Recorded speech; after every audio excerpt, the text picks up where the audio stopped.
दादाजी ने पूरा किस्सा विस्तार से सुनाया। उस दिन मंगली ने मेरे पोते को थप्पड़ मारा, हमारे दरवाजे पर खड़ी होकर गालियां दी और अगले ही दिन उसकी लाश पीछे वाली पहाड़ी पर मिली। अब हर रात आती है, खिड़की पीटती है, एक ही बात कहती है, दिन गिन रही है। लक्ष्मी दाई की आंखें गहरी हो गई, क्योंकि वो अभी नया प्रेत है। नए मरे हुए प्रेत की शक्ति सीमित होती है, वो अभी पूरी ताकत से वार नहीं कर सकती। उसे 7वें दिन का इंतजार है। 7वें दिन के बाद उसकी शक्ति कई गुना बढ़ जाएगी। वो सिर्फ खिड़की नहीं पीटेगी, सीधे जान ले सकती है। पिता का चेहरा पीला पड़ गया। मतलब वो सच में हमें मार सकती है? लक्ष्मी दाई ने धीमे कहा। अगर समय रहते उसे रोका नहीं गया तो हाँ। फिर उन्होंने एक और भयानक बात बताई। मंगली की मौत साधारण नहीं थी, उसे जंगली जीवों ने काटा था, नेवले और लोमड़ियाओं। ऐसी मृत्यु के बाद अगर आत्मा में तीव्र क्रोध हो तो शरीर शव प्रेत बन सकता है। आधा सड़ा हुआ शव, आधा जीवित भूत। उस अवस्था में वो इंसान नहीं रहती, न पूरी तरह प्रेत। बहुत खतरनाक। आंगन में कुछ देर सन्नाटा छाया रहा। पिता ने पूछा, तो उपाय क्या है? लक्ष्मी दाई ने स्पष्ट कहा, 7वां दिन पूरा होने से पहले या तो उसकी देह ढूंढकर नष्ट करो या उसकी आत्मा को बांधकर तोड़ दो, वरना वो खुद आएगी और तब उसे रोकना कठिन होगा। तैयारी शुरू हुई। लक्ष्मी दाई ने पिता को 3 चीजें लाने को कहा। एक बड़ा काला कुत्ता, 3 पके हुए देसी मुर्गे और बच्चे के लिए पशु चर्म का वस्त्र। कुत्ता और मुर्गे गांव में मिल गए, पर पशु चर्म तुरंत संभव नहीं था। लक्ष्मी दाई बोली, वो अंतिम उपाय है। अगर हालात बिगड़े तो पहनाया जाएगा, पर अगर वो सिर्फ रेत रूप में आई तो मैं संभाल लूंगी। रात आ गई। आसमान में चांद बादलों के पीछे छिपा था। गांव असामान्य रूप से शांत था। दादाजी आंगन में चौकी डालकर बैठ गए, हाथ में वही पुरानी भारी तलवार। समय धीरे धीरे बीतता रहा। 11 बजे के बाद हवा अचानक ठंडी हो गई, ऐसी ठंड जो हड्डियों में उतर जाए। फिर पूरा गांव कुत्तों के भौंकने से गूंज उठा। एक साथ दर्जनों नहीं, सैकड़ों कुत्ते भौंक रहे थे। अचानक भौंकना रोने में बदल गया और तभी धीमी घिसटती हुई कदमों की आवाज दरवाजे के बाहर। फिर आवाज आई, तुमने मुझे मरवाया, अब तुम सब मरोगे। आवाज भारी थी, पहले से अलग, मानो गले में मिट्टी भरी हो। लक्ष्मी दाई आगे बढ़ी। मंगली, मृत्यु के बाद बदला लेना पाप है। मानव लोग छोड़ दो, मैं तुम्हें मुक्त कर दूंगी, तुम्हें शांति दिलवाऊंगी। बाहर से लंबी ठंडी हंसी आई। मुक्ति नहीं चाहिए, बच्चा बाहर भेजो, आज उसकी जान लेकर जाऊंगी। दादाजी उठ खड़े हुए। तलवार की धार चांदनी में चमक उठी। पहले इस धार से गुजरना होगा। तभी आंगन की छत पर कुछ गिरा, फिर दूसरी तरफ, फिर तीसरी तरफ। कुछ ही क्षणों में चारों ओर सरसराहट भर गई। पिता ने ऊपर देखा। छतों पर, दीवारों पर, पेड़ों की डालियों पर नेवले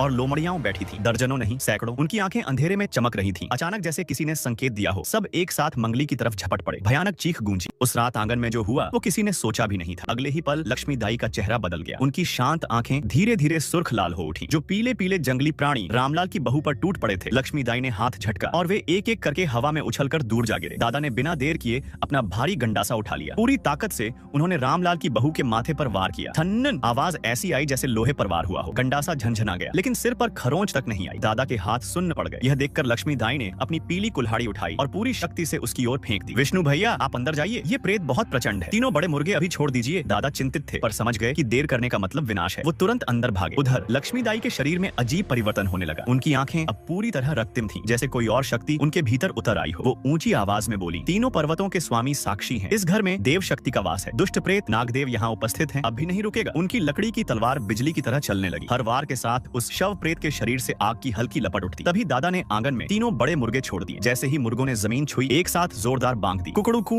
रात का सन्नाटा कांप उठा। शव प्रेत जो लक्ष्मी दाई से भिड़ा था, अचानक कांप गया। उसकी आंखों में पहली बार डर दिखाई दिया। वो पलटा और दरवाजे की तरफ लंबी छलांग लगाई। वो भागना चाहता था, लेकिन तभी दरवाजे के सामने मेरे पिता सुरेश खड़े थे। जैसे ही उन्होंने उसका सड़ा हुआ चेहरा देखा, उनके पैर जम गए। हटो वहाँ से, लक्ष्मी दाई चिल्लाई। लेकिन पिता के घुटने कांप रहे थे। भागना चाहते थे, पर शरीर मानो पत्थर हो गया था। उसी क्षण घर का बड़ा काला कुत्ता कालू गुर्राता हुआ प्रेत पर झपटा। सब अंदर जाओ, दरवाजा बंद करो। लक्ष्मी दाई ने तलवार उठाकर प्रेत के सिर पर पूरी ताकत से दे मारी। उसने ऐसी चीख मारी कि खून जम जाए। पिता को जैसे होश आया। वो भागकर अंदर कमरे में चले गए। मैं और माँ पहले ही बिस्तर में दुबके बैठे थे। सुनीता, जल्दी बच्चे को पशु वस्त्र पहना दो, लक्ष्मी दाई ने कहा था। असल योजना यह थी। 3 बड़े मुर्गे सिर्फ डराने के लिए थे। मुर्गे आमतौर पर भोर से पहले बांग देते हैं। शव प्रेत उसे सुनकर समझता है कि सुबह हो गई और अंधेरे में छिप जाता है। लेकिन इस बार जैसे ही वह भागा, पिता और कालू ने उसका रास्ता रोक लिया। काला कुत्ता दरवाजा रोकने के लिए था। उसके शरीर में प्रबल सूर्य ऊर्जा होती है, चाहे लड़ न पाए पर डरता नहीं। लक्ष्मी दाई की 2 योजना थी। अगर न जीत पाए तो मुर्गे छोड़कर उसे भगा दो, अगर काबू में आ जाए तो काला कुत्ता छोड़कर रास्ता रोक दो। लेकिन समय गड़बड़ा गया। अचानक बाहर फिर हलचल हुई। पिता और दादा देखने बाहर निकले। तभी खिड़की के पास एक विशाल काला साया उभरा। दादा ने गंडासा उठाकर वार किया, लेकिन प्रेत ने चीखते हुए उन्हें इतनी जोर से टक्कर मारी कि दादा हवा में उछलकर दूर जा गिरे। उनकी आंखों के आगे अंधेरा छा गया। वो उठ नहीं पा रहे थे। प्रेत घर के भीतर घुस आया। उसकी सड़ी हुई सांस कमरे में फैल गई। अजय, अजय, मैं आ गया। मैंने पशु वस्त्र पहन रखा था, इसलिए वह मुझे देख नहीं पा रहा था। सिर्फ जीवित देह की गर्मी महसूस कर सकता था। पशु वस्त्र आमतौर पर मृतकों को पहनाया जाता है। इससे जीवित इंसान की जीवन ऊर्जा छिप जाती है। माँ रोते हुए बोली, भाभी, मेरे बेटे को छोड़ दो, मेरी सिर्फ यही एक औलाद है। प्रेत ने हवा सूंघी। मेरी गंध उसे नहीं मिली। उसकी रक्तिम आंखें माँ पर टिक गईं। अजय, बाहर आ, नहीं तो तेरी माँ को मार दूंगा। अचानक मेरे सिर में तेज चक्कर आया। मैं जमीन पर गिर पड़ा और उसी पल मेरे पीछे एक विशाल छाया उभरी। 8 पूंछों वाली एक विराट लोमड़ी आकृति, उसकी आंखें धधकते अंगारों जैसी। उसने दहाड़ लगाई, दूर हट। वो मेरे शरीर से निकलकर सीधे उस शव प्रेत से जा टकराई। भयानक टक्कर हुई। प्रेत चीखता हुआ खिड़की से बाहर जा गिरा। अचानक हुए उस भयावह परिवर्तन ने मेरी माँ को भीतर तक हिला दिया। उन्हें समझ ही नहीं आया कि आखिर हुआ क्या है। लक्ष्मी दाई लड़खड़ाती हुई बाहर पहुंची। उन्होंने अपनी अपनी लकड़ी की तलवार उठाई और पूरी ताकत से उसे उस प्रेत के पीछे वाले दरवाजे पर घोंप दिया। उधर दादा को प्रेत ने जाते जाते ऐसी लात मारी थी कि वे दीवार से टकराकर गिर पड़े थे। काफी देर बाद वो किसी तरह घिसटते हुए उठे। जब बाहर सन्नाटा छा गया तो वे घबराए हुए आंगन की तरफ दौड़े। जो दृश्य सामने था उसे देखकर उनके कदम रुक गए। लक्ष्मीदाई जमीन पर थक कर बैठी थी। उनके चेहरे से सारा रक्त उतर चुका था और उनके पास रामलाल की बहू की लाश पड़ी थी। लक्ष्मीदाई, आप ठीक हैं? दादा ने कांपती आवाज में पूछा। उन्होंने हल्की मुस्कान दी। अभी तो जिंदा हूँ। दादा ने लाश की ओर देखा। ये प्रेत? लक्ष्मीदाई ने गहरी सांस ली। चिंता मत करो, अब सब समाप्त हो गया। रामलाल की बहू की आत्मा को मैंने बिखेर दिया है। आत्मा के बिना यह शरीर कभी शव प्रेत नहीं बन सकता। उन्होंने धीमे स्वर में आगे कहा, इसे या तो पीछे वाले पहाड़ पर छोड़ दो या रामलाल के घर वापस कर दो। वो फिर से विधि से दाह संस्कार कर दे, तभी यह अध्याय पूरा होगा। सब लोग घर के अंदर आ गए। तभी भीतर से माँ की घबराई आवाज आई, बाबा जल्दी आइए, अजय होश में नहीं आ रहा। दादा और पिता भागकर कमरे में पहुंचे। माँ की आंखों में डर था। अभी अभी जब वो प्रेत अंदर आया था, मैंने अजय के पीछे दीवार पर एक बहुत बड़ा साया देखा, लोमड़ी जैसा, और उसकी 8 पूंछें थीं। उसने प्रेत को मारा, लेकिन उसके बाद से अजय बेहोश है। कमरे में कुछ क्षण के लिए गहरा सन्नाटा छा गया। लक्ष्मीदाई धीरे धीरे अंदर आई। उन्होंने मुझे ध्यान से देखा, फिर गंभीर स्वर में बोली, घबराओ मत। अभी जो हुआ वो उसके भीतर विराजमान देव तत्व की आत्मा थी। सबकी सांस अटक गई। उसी ने उस शव प्रेत को भगाया, नहीं तो आज तुम माँ बेटा दोनों जीवित नहीं होते। उन्होंने लंबी सांस ली। पर एक समस्या है, वो देव आत्मा पहले से ही कमजोर थी। आज उसने स्वयं प्रकट होकर प्रहार किया, जिससे उसकी शक्ति